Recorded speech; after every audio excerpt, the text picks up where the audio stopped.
Hello, everybody. Coach Pat is back. I know it's been a while. Okay, we are here for the first day of spring. Okay, it's a wonderful time. This is our St. Patrick's Day show, too, as you can see. I know it's a couple of days late, but that was a beautiful day. On Tuesday, my wonderful wife, Terry, and I did our traditional trip to New York for the parade. So shout out to all those Irish folks out there that do a great job running the New York parade. And for everybody, because on March 17th, there's those who are and those who wish they were. So everybody's Irish on March 17th. So we're here the first day of spring. As you can see, I got my Irish stuff here. I'm going to show you my holiday tree, my shamrocks, okay? We'll be taking them down soon. Get ready for spring cleaning. I got March Madness on in the background because my wonderful school district of Elizabeth was celebrating El Eidad, Ramadan, in honor of those people and their holiday. So I got a nice, wonderful day off here, first day of spring. Okay, so as usual, I always like to do a couple of housekeeping things. So can't be remiss, and my boys over at Matco Tools, my sponsors, okay? My Matco Tool guys, all right? You got any needs, you give them a call, all right? So we appreciate them and all they've done for the show. They've upgraded us too, because the son of Matco Tools and my son Patrick Buddy, Matt Whedon, all right? Shout out to Dave as well and Patty. All right, but Matt has invested in a I think it says Sensini, all right, tripod for me, because he was getting tired of the shakiness of the cameras, dissing Miss Terry, who was mainly my film person. But that's okay, Matt. It's okay that you didn't like the way she was shaking too much, which I didn't really see, so I don't agree with you, okay? But we'll do anything to please our fans. The tripod is nice and steady. I got a little remote here and everything. Man, we are moving up in the world. It's a wonderful thing. Anybody else who wants to sponsor or contribute or send me things, I can open boxes just as good as John Gruden can. All right? All right. Sounds good. All right. What else? Let's see. We did the first day of spring. Happy St. Patrick's. Oh, I can't forget. This is also my NASCAR show. Okay? My son Patrick got to join Matt and Dave, my Matco Tools people. Okay? And he got invited, and we appreciate them taking him and on a trip to Daytona for the Daytona 500. I believe that was the race, the Indy 5. No, they went to Daytona. So it was the Daytona 500. I believe that's a thing, right? So my son, Dave and Matt, thanks. You've turned him. You've made him a NASCAR guy. He's one of those guys now. I think he wants to buy a truck. I think he wants to get spit some tobacco. No, only kidding. Oh, not stereotyping. I've even watched a few times, all right? It is pretty wild. He said it was a great experience. All right, folks out there. So I've added it to my bucket list. He told me to add it to my bucket list. I don't know if he thinks I'm going to kick it soon, and he's coming up with items from my bucket list. I'm a little concerned about that, but that's okay. I don't mind filling up my bucket list. All right. And the Daytona 500 is now added to that. And one of these days, maybe I'll get over there. I'll start right here in the Wall Raceway. All right. And kick off my car racing enthusiasm. Okay. As he has. As you know, or you may not know, but one of the owners of the gentleman who won that Daytona 500 is the one and only Michael Jordan. Yes, the Michael Jordan of the basketball world. And they've gone on to win the next 3 races in a row, all right, which is something no driver has ever done, I believe, before in the sport of car racing. So Michael Jordan, I would say he's a winner. He's definitely a winner. He's got 6 NBA titles, and he's got three NASCAR titles All right, and the guy has never lost in any kind of championship. That's amazing. Shout out to Michael. Good for him. All right, so NASCAR fans, hopefully you'll jump on with Coach Pat here. All right, Sports Talk, Coach Pat, because we can bring some NASCAR racing into this as well. All right. All right. So as you know,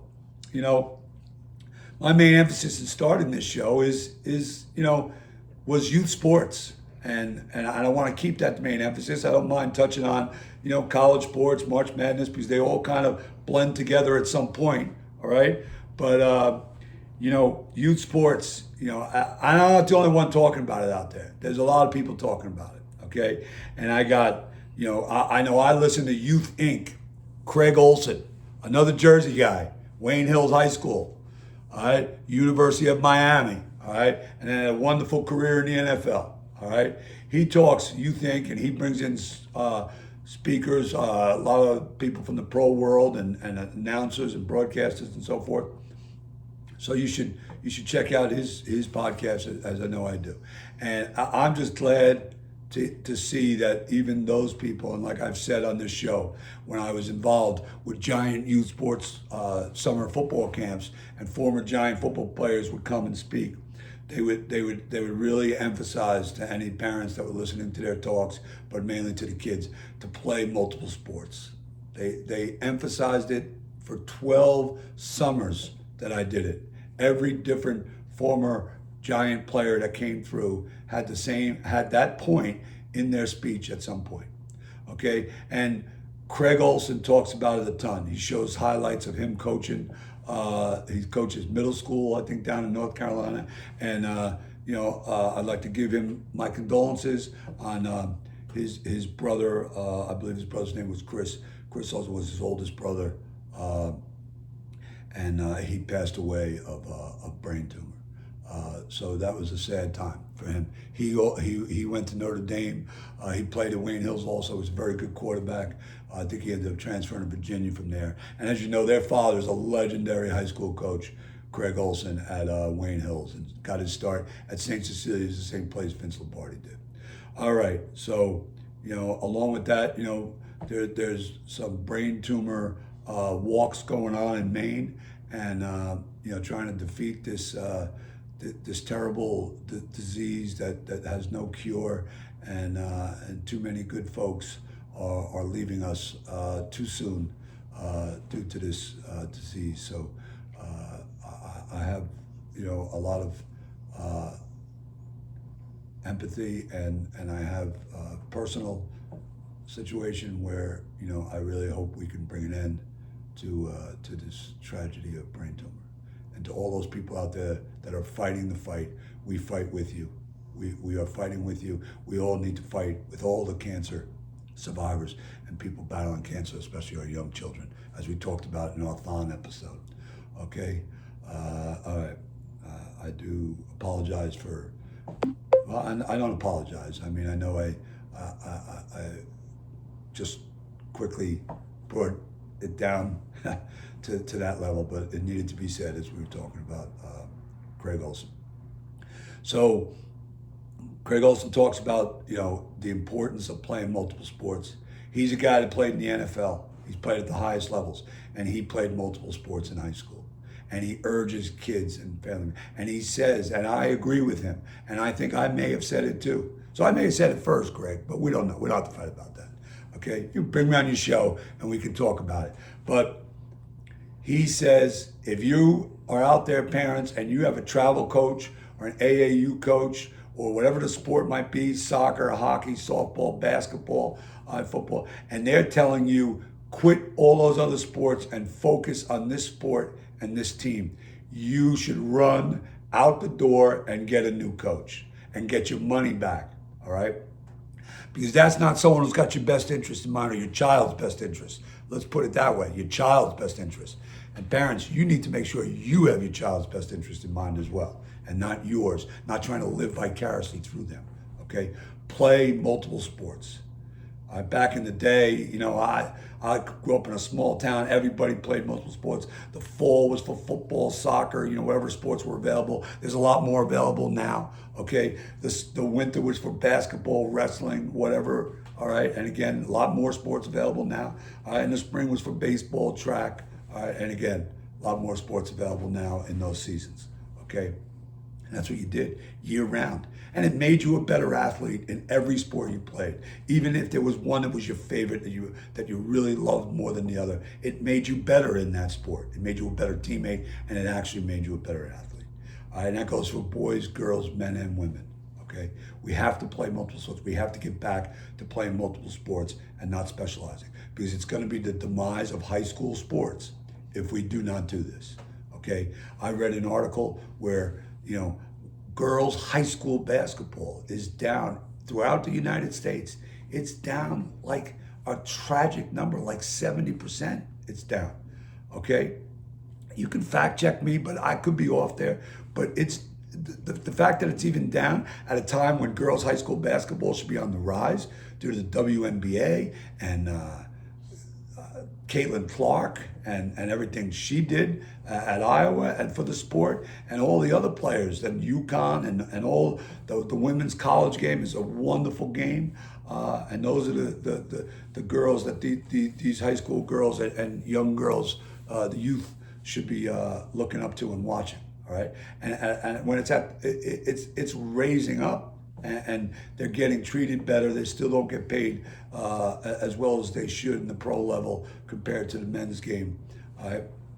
But there should be no reason high school basketball is going down. If anything, it should be rising up. But the reason it's going down is because softball coaches, lacrosse coaches, soccer coaches, they're telling these girls to focus on one sport. You want to make a path in the sport. You want to get and play sport at the highest level, focus on soccer. That's the sport you play. And that is so wrong, because I know just recently I've had the experience of coaching girls basketball at Donovan Catholic High School, okay? And one of our best players, when my daughter was playing, 3, 4, 5 years ago, she was one of the best soccer players in the state, all right? Definitely in the school and in the county, all right? And she went on to play Division I soccer at Westchester, but she was a phenomenal basketball player. Playing soccer did not hurt her basketball skills. That's my point to the parents, okay? Go see girls and boys that play multiple sports and come back and tell me that they're not as good in the sport that they love the most because they're playing multiple sports, because that's false, okay? They're probably better because they play multiple sports. Okay, so we could talk about that every show, and we probably will. All right, and I'm not the only one out there saying it. Guys that have played at the highest level are saying it, and there's women saying it. Okay, Mike Golick played at Notre Dame. He now has a program out there, a podcast, and he talks about youth sports and the mistake that people are saying, that they should only play one sport. It's a tragedy. It really is. And it's going to bring an end to certain sports at the high school level if we don't, get a push going and get an influx of student athletes at the high school level in multiple sports. Some sports are going to come to a close at some schools. And it's not going to be just because of population. It's going to be because of the lack of interest. Okay? So with that said, there was another person that talked about youth sports. I'm losing my train of track. I even have some notes in front of me and so forth. But,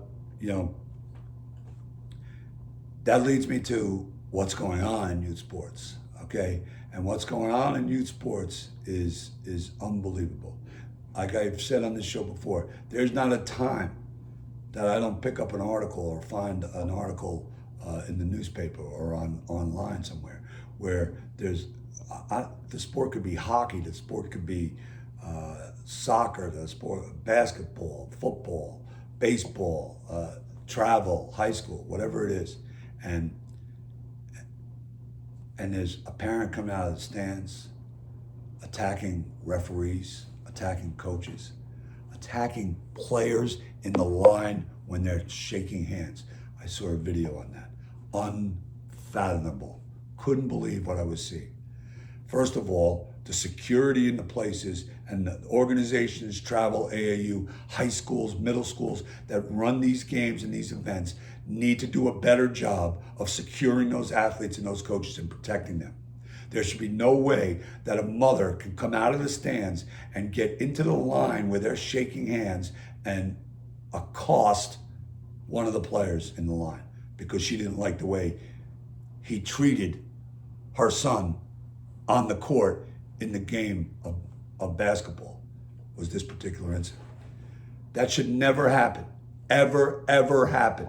So to all those AAU, travel, and all these people that are going to run these events, all right, and going to crowd all these people in, all these future NBA players, all right, or Major League Baseball players, or whatever the sport is, all right, you have to be held accountable to protecting those athletes and protecting those coaches and protecting those referees.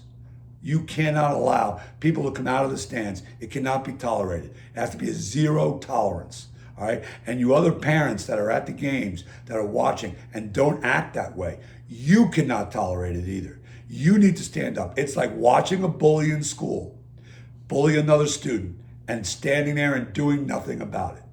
All right. It's the same thing. You're just as guilty if you tolerate that. And there's a way to go about it without being confrontational. You got to let these people know that that's not acceptable.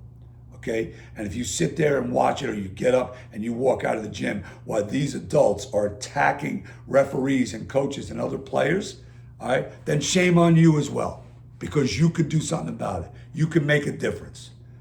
Be mad. Make a difference. Be mad. M-A-D. Make a difference. All right? Let these people know it's not accepted and it's not warranted and you don't want them at the games. Okay? That's how it stops. And there's a civil way to go about it. Very low key, very calm. And you just point them in the right direction, the error of their ways. Okay? It should never happen. And that's why, when you go into gyms now, one of the best ways to take care of it is you got the athletes on one side of the gym. They don't even pull out the bleachers in all these gyms anymore. Some of it's because of lack of attendance, but I think a lot of it is because it's a security thing. It's a way to keep the parents on the other side of the floor, and there's no way they can get to the athletes, to the coaches, and hopefully to the referees. Right? And that's a shame, because I know when I was growing up, and I lived in a small town, and it was a small gym, Cresskill High School, but it was packed. Shout out to my Cougars, all right? It was always packed. We had great teams. We had a good coach. We were competitive. We fought. We played hard, all right? And the fans cheered. They cheered. Yeah, they yelled and screamed like every other fan did, but none of them came out of the stands. None of them came out of the stands to attack anybody, all right? One time my grandfather used his cane to just get the referee's attention. He was going to the locker room. We all remember that one back in Cresskill. That was just in good fun. It was no harm. He was 80-something years old at the time, all right? A lot of fun that was.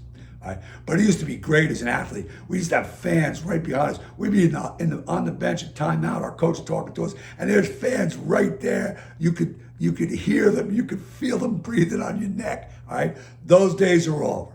You cannot do that today, because one of those fans is going to come out and jump into the huddle and say something to the coach and accost somebody, or just to get down on the floor. And that's a shame. That's a shame. And that has to change. It has to get back to that, because that has to change. And I'm not saying this goes on everywhere, but it goes on in a lot of places. And a lot of them are these AAU events and these travel events for whatever sport. That's where it goes on. Because all they care about are the games and getting their money, and you writing their check and letting them play and play. They're not teaching anything. They're not teaching skills. They're not teaching you how to act. They don't have a zero tolerance. They're just looking at the bank account. And they just see all the people that are there that they're funneled in, and they have no security, or they don't have enough security to keep things under control. And that's a disgrace, okay? Because that's a disservice to the young boys and girls that are out on the floor or out on the field, and the coaches and the referees, and some of them who volunteer. Most of them who volunteer, okay? And that's not fair. And that has to be your number one priority. So that has to change, okay? And then, parents, the biggest thing you need to know is these travel coaches, these AAU coaches, they're not teaching skills. They're not working with your child. If your child's good enough as far as they're concerned, then they're just playing games. They just go play games. They might do some skill development, some winter training or something like that. But for the most part, they go in, they hit, they do what they got to do, all right? They go out there and they just schedule games. They want you to just play games, all right? That's all good and learning how to compete and everything. But what is it doing for the development of your child? The skills that they need if they're going to keep carrying on and go to the next level, okay? And play at high school, play at middle school, and make their teams. They need to work on their skills and their fundamentals, like anything else in life, okay? They need to get better at their trade, and that's how you develop a love for the sport. And that leads me to the next thing, a love for the sport. Don't take the love of the sport out of the game for your child. Please do not. Okay? And every now and then, you need to talk with your children. You need to find out if they really do enjoy. And parents, I know, because I've been there. You can see it on your child. Body language tells you everything. You can see it if your child is having fun or not, if they're enjoying themselves. And at the youth level, that's the most important thing. That's what develops the love and the passion to want to get better. Okay? So you need to take a look at that. You need to read their body language. And you need to pull them aside and be able to talk to your children. Talk to your children. Don't force them to do something. They'll grow to hate it, and they'll grow to be disappointed in you and be resentful. So please don't do that. Please be better than that. Okay? Matt Holliday. That was the gentleman. I just recently saw Matt Holliday is a Hall of Fame baseball player. All right. He was on the show with Greg Olson, and he had his son with him. And they brought up, do you think that it's important for kids to play travel baseball, that the college coaches are talking to these travel coaches, the AAU coaches? And he said, absolutely not. He said, that's a farce. He goes, because these college coaches have more contact with the high school coaches and have built relationships with the high school coaches, that they might see your son play in an event, in a travel event, but they're going to go to the local high school that your son goes to, and they're going to contact that coach. And they are. It's the truth. They're going to contact that coach, and they're going to want to find out about him as a student athlete and what he does in school. So if you're relying on your travel coaches and your AAU coaches to get you college scholarships, you better be focusing just as much on the high school coach, all right, and committing to that team as you do to your travel and AAU team. If not, you should commit more to your school team, okay? Because again, 7% total of student athletes that participate in high school sports go on to play college, Division I, Division II, Division III. And there's nothing wrong with playing Division III. Take a look at the Division III game that was played recently. It might have been last night. NYU against Scranton, Division III girls basketball. Unbelievable. Unbelievable. NYU, 3 years undefeated, 90-something games, going for their third championship in a row. And in the semifinals, Scranton, who's also undefeated this year, knocked them off. And you tell me, you watch that game, go back and watch that game, and you tell me as a father, as a mother, you wouldn't love to see your daughter out there on one of those teams playing. I know I would. I love watching my daughter play high school. I love being a part of coaching her, all right? And I'll tell you right now, if the desire is there and your kid wants to play, don't think that Division III is any different than playing Division I. It's college athletics. 7% of the population. They could be one of 7%. That's pretty good. That's pretty good if you're in the top 7% of athletes in the country. It don't matter. Don't look at the level that they're playing at. Look at the fact that they're playing a college sport, because that says something about them, and that's going to create them in their professional career, whatever they go on to do after college, because we know that less than 1% of them are going to the next level in their sport, whatever it might be. All right. So let's train them and teach them through sports how to be good parents, how to be good brothers and sisters, how to be good fathers and mothers, and how to be good business people, how to be the best engineer they can be, all right, the best lawyer they can be, the best teacher they can be, okay? That will get them through life, all right? All right. So with that said, this has been a pretty long show, all right? Again, shout out to all my sponsors, my remote, my tripod. This has been really good, but let's not be remiss. March Madness, I know we're a youth sports show. March Madness, there is no better sporting event. The Super Bowl's up there, depending if your team's in it. March Madness, just because, you know why? Because of all the underdogs and all the upsets and all those kids who work hard and believe, and that's what brings about those upsets.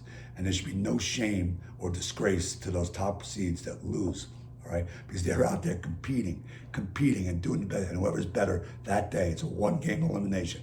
Whoever's better on that day and wants it more, that's who walks away with a win, all right? That's who walks away. We saw VCU down 19 points last night to University of North Carolina, one of the Bluebreds, all right? Did that stop them? Did they keep fighting? They're not playing at North Carolina. They're not playing at Duke. They're not playing at Kansas. They're not playing at Kentucky. They're playing at VCU. VCU, I drive by it all the time when I'm heading down to South Carolina, all right, when I'm driving down through Richmond and stuff like that. And I'll tell you right now, those kids fought because they wanted it more. They believed they could play. Those are the things that were bred in them when they were younger, in middle school and high school. And they believed. And that's half the battle. They believed and they came together as a team. And North Carolina might be better on paper. They might beat them 9 out of 10 times. But last night, it wasn't going to happen. VCU wasn't going to be denied. And that's just one of many. That's why it's a great tournament. And what about the effort Siena gave to Duke? All right. And, you know, kudos to John Shire. All right. He owned it. He took accountability. Okay, he owned it. He said, hey, we were out coached. Jerry McNamara, G-Mac, who I've known for a long time, he said, right? He goes, he out-coached us.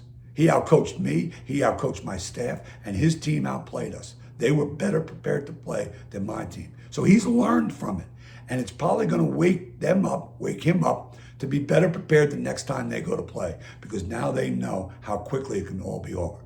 All right, so shout out to Siena. Jerry McNamara, loved watching him play. He was a fighter, competitor, great shooter. All right, brought a title to Syracuse. All right, and he's probably going to be their next head basketball coach. Good luck for Syracuse. Good for them. All right, good for them, because he's going to make them. They're going to represent him. They're going to be a reflection of him. His team was a reflection of him. 5 guys played 40 minutes of basketball against one of the top Bluebreds, whatever they call them, in the country, one of the top programs in the country. 5 guys went nose to nose with all these one-and-done guys who are going to the NBA. Those guys on Siena, they're not going to the NBA. They're not. And I'm not saying they're not going because they don't have talent, they don't have heart. They're just, those are the facts. Body size, position, talent level. They're probably not going to the NBA. But I'll tell you what, whatever they do when they graduate and walk across that platform at Siena University, they're going somewhere and they're going to be successful because of the experience they just had, all right? And that was just a culmination of all the years coming together, okay? That's what it's all about. That's what you parents need to keep in mind, okay? The love of the game and the fight and the heart and desire. Those kids do that because they love the game, because their parents didn't turn them away from it. Their parents talked to them. Their parents knew they loved the game. They continued to play multiple sports, and then they flourished in basketball, okay? But if they didn't like it, if they got turned away from it, they wouldn't be where they are today. Too many kids are getting turned away from youth sports. They're getting turned away because of the way their parents act. Parents, you can go 2 ways as role models, all right? You can be either embarrassing to your child, or you can set the good example, all right? You can be embarrassing, or you can set the good example. Because when you embarrass them, you disappoint them, and they lose interest. When you set the good example, they gain interest. They look to love it as much as you do. It may not always work out, but you're setting the right example and you're being a positive role model. Accountability. No entitlement. Accountability. Accountable for your action. Control your own destiny. Control your own destiny. All right, folks. I'm going to end it there because it's been a long show. I hope you'll all watch it. All right. It's been a while. Hopefully I'll come back a little quicker and have shorter shows because I know length, sometimes people don't have enough time. All right. Again, I appreciate the tripod. This has been great. I can't wait to work my remote to turn it off and everything. And as always, remember, be the first to say hello. It was a great man. It's a great quote. Be the first to say hello. That's what this world needs. That's what we all need. All right. Hey, happy spring. Happy March Madness. Shout out to all the USA men's and women's hockey. All right. And all the medalists, the figure skater, all right, all the athletes. I know I haven't been back since the Olympics. All right. That was wonderful. All right. A little disappointed in the USA baseball team. All right. Kudos to Venezuela. They wanted it more. They wanted it more, and they showed it. They showed more emotion. They showed more drive. They showed more willingness to refuse to lose. And that's why they won. Okay? Hey, be kind. Be the first to say hello. And let's make this world a better place. Until next time, take care, everybody. Have a great spring. Happy spring. Happy belated St. Patrick's Day. All right? And all those good things. And keep all the people battling whatever form of illness it is, cancer. All right? There's a lot of other diseases out there that people are battling. Keep them in mind. Try to make a difference. It's called Go Mad. Go make a difference. All right? Don't be a stand-byer. Okay, everyone. Hey, stay well. Till next time. It's Coach Pat signing off. Have a good one.